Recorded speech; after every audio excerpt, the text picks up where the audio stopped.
One area where you can all hear me. I wanted to talk to you about a few things really quick before we go any further. We saw dogs wearing these, probably. Okay.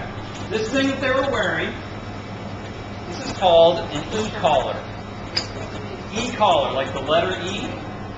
And the reason it's called an e-collar is because it's named after a woman named Queen Elizabeth, which starts with an E. Now, in Queen Elizabeth's time, they wore dresses with really ruffly collars on their dresses that stood up above their collar, kind of like this. And so now they have these collars that look kind of like the dresses that they wore in those times. So it's called an Elizabethan collar, and we call it e-collar for short. Now, an animal would wear one of these. I know some of you already know this, but a dog or a cat would have to wear one of these if they recently had an operation or surgery. And so if let's say we spayed a female dog, okay? We spayed her so that she couldn't have babies anymore. They usually have a spot on their belly then that has stitches after the operation. Well, dogs, they don't know any better. They're kind of silly, and so what they'll do is they'll lean down and they'll lick their belly, or they'll pull the little stitches, and that's not very good for them.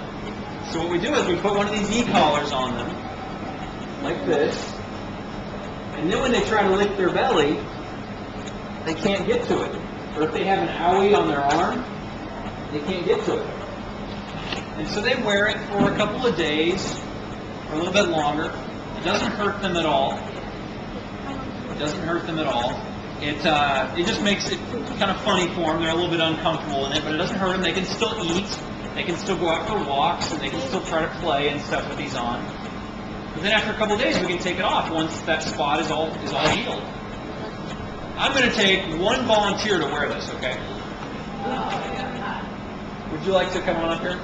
Okay, I'm going to put this e-collar on you. This will be a good photo moment here. Now, most of the e-collars, they don't have Velcro like these. Most of them attach to the dog's collar. But this one I put Velcro on so you can wear it, okay? So we're going to pretend you're a dog. Okay. This won't hurt. Say rough.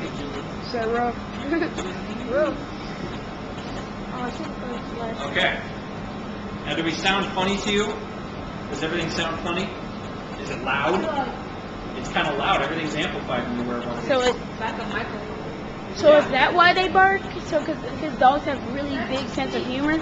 I mean, not sense of humor. Sense of hearing. That's why they bark, because it's like so loud. Okay. So yeah, if you had an owie like on your arm right here, could you reach that? No.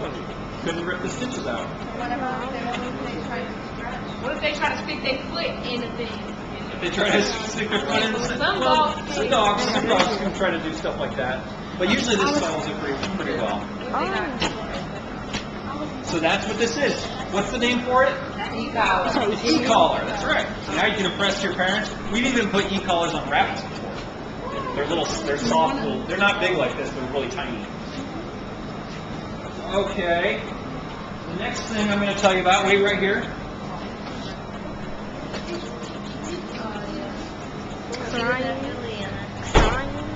Go, little baby. No more boy.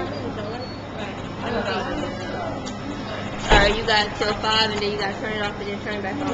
When you see that 3 or 5, you got to press 6. Okay, next thing I'm going to tell you all about. One of the other things that we do in our lab, in our medical lab, is we put microchips in the dogs. Microchips. Has anyone ever heard of a microchip? All right. Good, a lot of us have. So a microchip is something